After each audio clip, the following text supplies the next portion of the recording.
Voilà donc maintenant 3 ans que nous n'avons pas fait le vœu traditionnel. C'était en janvier 2020. Nous avons pris la décision d'inviter, comme nous le faisions jusqu'à présent, des présidents d'associations, les enseignantes, les bénévoles de la bibliothèque,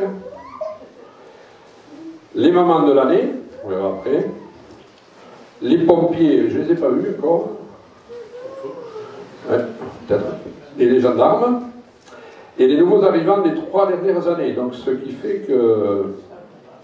Ah oui, nous y avons rajouté cette année les personnes qui ont accueilli et hébergé des Ukrainiens, et des Ukrainiennes surtout. Ce qui fait que l'assistance est aujourd'hui assez nombreuse. Je vous remercie d'avoir répondu à l'invitation du conseil municipal. Un petit retour chronologique sur ces 3 dernières années qui ont débuté au lendemain des élections municipales du 15 mars 2020. Élections qui nous ont redonné une légère majorité. Au lendemain de ces élections a débuté un confinement Covid, contraignant notamment au niveau scolaire. Nous avons répondu, après 3 semaines de fermeture, aux exigences de l'État et de l'Éducation nationale, en distribuant des masques aux enfants, au personnel communal, là je remercie Max au passage, en faisant respecter les gestes barrières, les distanciations sociales, en désinfectant le matériel, en réaménageant les espaces du groupe scolaire et le lieu des repas. Merci encore au personnel communal qui a répondu présent tout au long de la pandémie. Parallèlement, les ouvriers municipaux ont réaménagé la cuisine municipale vieillissante en reconstruisant une chambre froide et en installant du matériel de cuisson plus approprié et aux normes. Nous avons également acheté du matériel nécessaire à l'agrandissement et à la création d'une salle d'éviscération à la maison de la chasse. C'est la demande des services vétérinaires. Le travail ayant été réalisé par l'association de chasse. J'ai vu le président tout à l'heure. La gestion des déchets de venaison a été prise en compte par Max. Ça va peut-être moins vite que l'on pourrait l'espérer. Après l'annulation des fêtes 2020, et pour répondre à une sollicitation croissante de l'accueil périscolaire, nous avons ouvert et aménagé une 2e garderie à la rentrée de septembre, afin de respecter les normes d'accueil de nos enfants. Nous terminons l'année par l'embauche en remplacement de Céline Janotz, j'ai vu, Céline, par l'embauche d'Elsa. Où es-tu, Elsa? Elsa, oui. Voilà, notre secrétaire, et de Nathalie, qui est à côté, qui intervient à l'agence postale et à l'école. Nous démarrons 2021, toujours avec la pandémie qui nous guette. Nous lançons l'aménagement du site voisin de l'école et du Bon Coin, avec la création d'un pump track, ceci en associant la population au projet qui se concrétisera dans l'été. Parallèlement, après certains agissements et faits surprenants contre le prestataire de service, notre cantine municipale en régie, certes accordée en dérogation, a dû être transférée au pôle culinaire de Max. Cette situation subie et non souhaitée est désormais irrévocable. Mais la majorité des parents ont dû connaître une hausse de tarification. En même temps, je décide la dissolution du CCAS suite à la démission de la majorité de ses membres, ces derniers m'expliquant ne pouvoir travailler dans ces conditions de relations humaines aussi tendues. L'action sociale sera toutefois maintenue comme auparavant. Distribution par des bénévoles de l'aide alimentaire à coup de pouce tous les 15 jours, des cadeaux de fin d'année pour les plus de 75 ans, gestion des dossiers de la téléalarme du conseil départemental, intervention lors de drames sur la commune avec le recueil de biens de première nécessité, les incendies par exemple, et on en a connu plusieurs. Après avoir géré ces turbulences, nous avons maintenu notre mission d'amélioration de la vie de nos concitoyens. malgré le contexte sanitaire, en mettant en place l'application Panneau Pocket, outil de communication et d'information. Alors on a un taux de pénétration de 120%. 120%, c'est 634 abonnés, sachant qu'on a 550 maisons. En actualisant notre site et notre page Facebook, nous avons 903 followers. Alors c'est des chiffres qui me sont communiqués, ça, c'est pas... J'en fais partie, mais bon. Afin d'améliorer la communication et l'information auprès de tous les citoyens. Alors, ces outils sont liés à l'arrivée de la fibre, tant attendue. Bon, mais bon, on dirait que ça s'est fait depuis très longtemps maintenant, au jour d'aujourd'hui.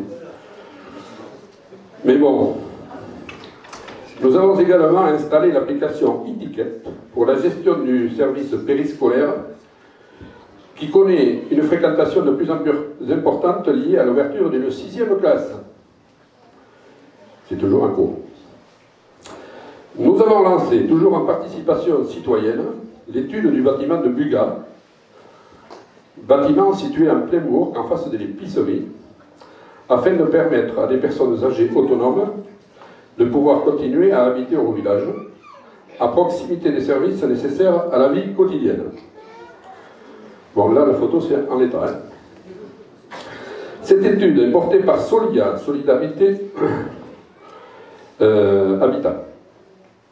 Nous avançons petit à petit, afin de répondre aux attentes des intéressés, tout en gardant des montants de loyer adaptés à leurs revenus. Fin d'année 2021, nous avons subi une 4e inondation en 7 ans. Inondation due aux gammes réunies d'une violence et d'une rapidité assez soudaine. Nous avons essayé d'être réactifs en activant le PCS, mais aussi en répondant avec l'aide d'Olivier Janot. Je n'ai pas vu, Olivier, tu es là? Non. Et de Gigi Gatelier, Gigi je l'ai vu, je ne sais pas où il est. Nos pêcheurs locaux, en répondant aux demandes des habitants sinistrés, je les remercie à tous les deux. Depuis, les digues ont été renforcées et mises à la côte du 64 aux endroits où elles présentaient des faiblesses. Face à ces inondations à répétition, l'État a mis en place une étude à destination de chaque habitation concernée, MIRAPI, mieux reconstruire après inondation.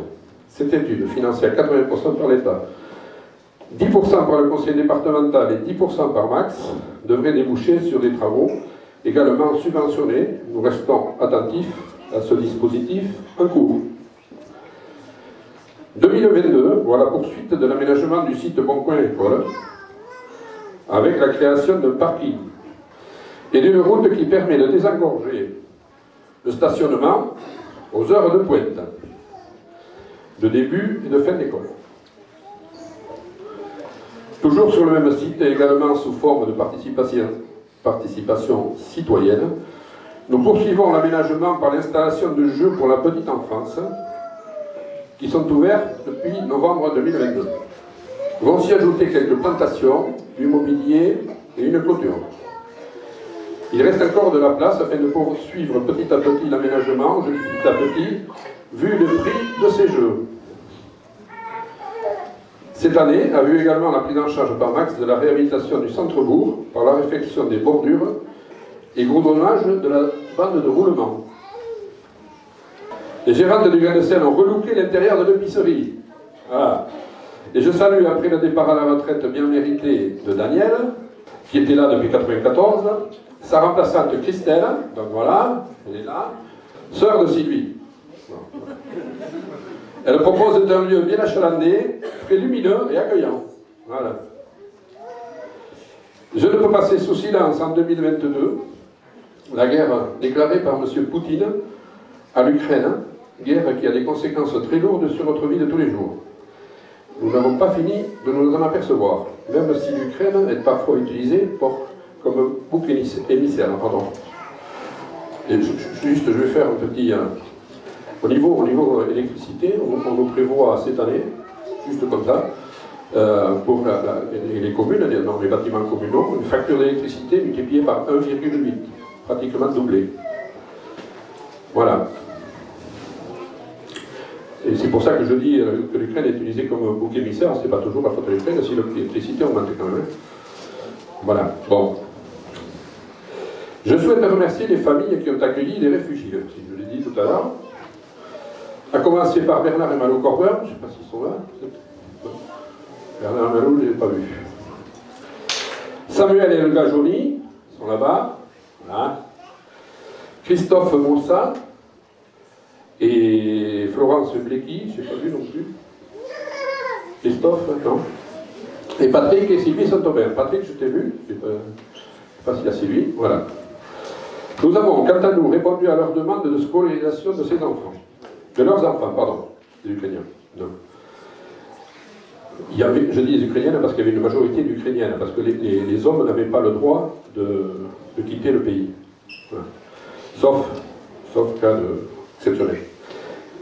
Et nous avons quant à nous répondu à leur demande de scolarisation de leurs enfants, à l'école et au collège, distribué des denrées alimentaires à partir de coups de pouce, fourni des vêtements pour les plus démunis. Je tenais à remercier d'abord les familles accueillantes, mais aussi les bénévoles, le Secours catholique et le Secours populaire, qui ont donné des affaires, le CIS de Max, le personnel communal. J'y associerai également, c'est pas dans mes habitudes, mais là, Philippe Massot, Claudette Bougot et Laure Suzanne, élus locaux pour leur implication dans ces accueils, tous à leur niveau. J'y associe les parents d'élèves aussi, qui ont géré le transport vers l'école de certains enfants.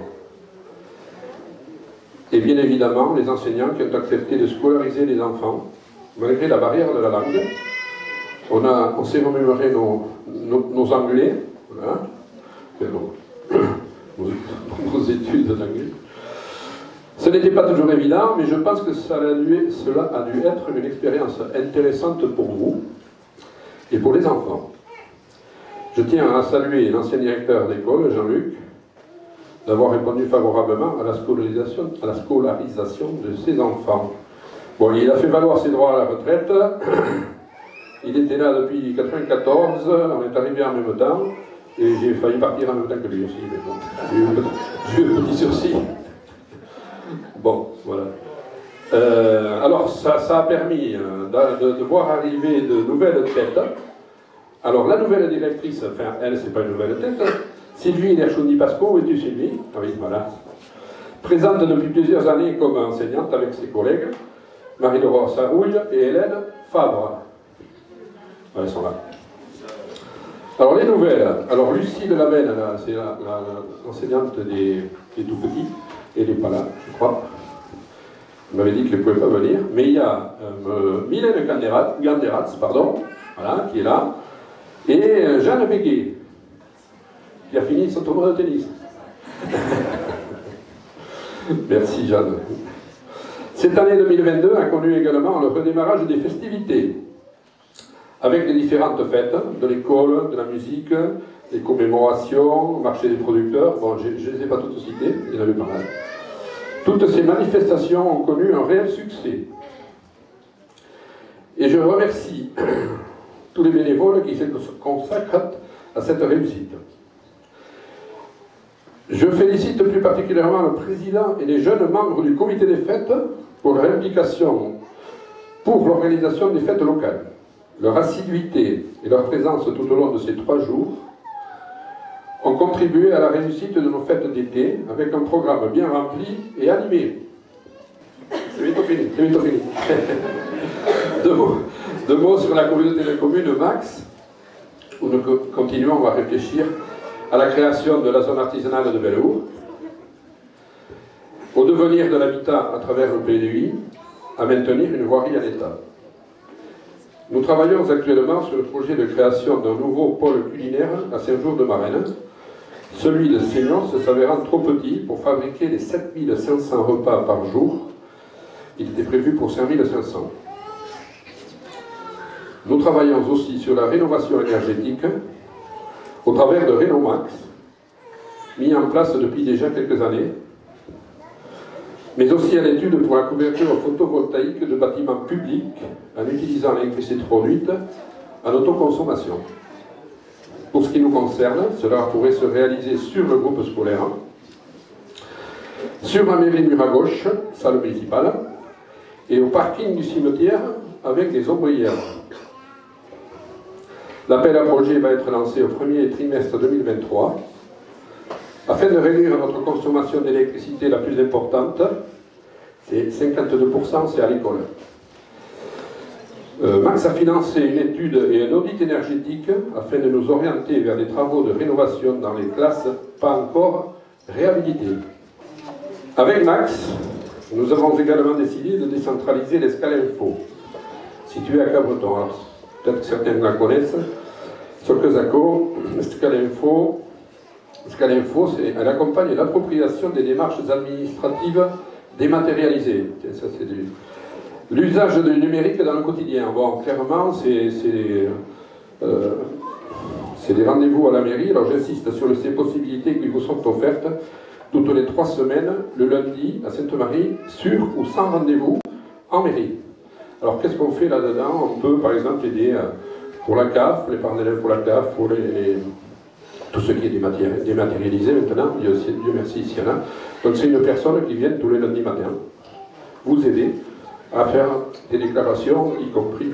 On n'a pas l'impôt, je ne suis pas sûr, mais on peut aussi. Voilà. Donc j'insiste sur le fait que c'est gratuit et que ça peut dépanner. En 2023, nous allons démarrer l'année par un recensement de la population.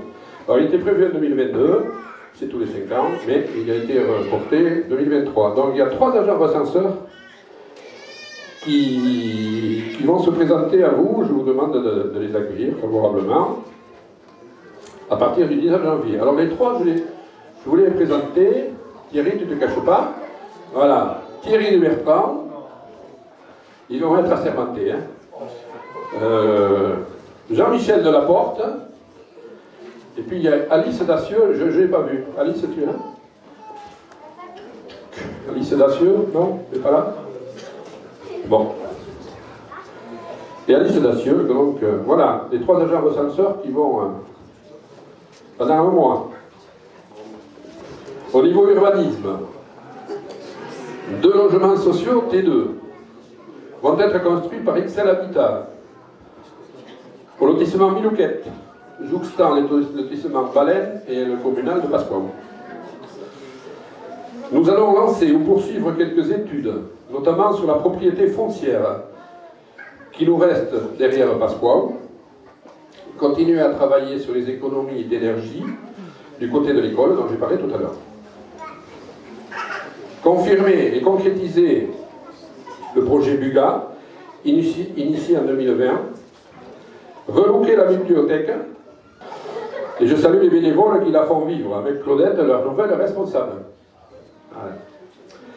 Nous gardons à l'esprit également que nous avons à réfléchir sur le devenir du Bon Coin, l'ancien restaurant, et sur une deuxième tranche de travaux à l'église, réflexion et projets que nous mènerons en participation citoyenne, comme nous nous y sommes engagés. Nous avons encore donc du travail devant nous, avec vous, en essayant de conjuguer les dépenses et les ressources afin de satisfaire au vivre ensemble, sans ajouter de fiscalité supplémentaire. Surtout cette année, nous n'avons pas beaucoup, et vous et nous, de lisibilité sur l'avenir. Je l'ai dit tout à l'heure. Voilà, pour terminer, le conseil municipal s'associe à moi pour vous souhaiter nos vœux de santé, prospérité et de réussite dans tous vos projets. Bonne année et bonne santé. Et puis pour les Basques qui sont là, pour Tebelion. Merci.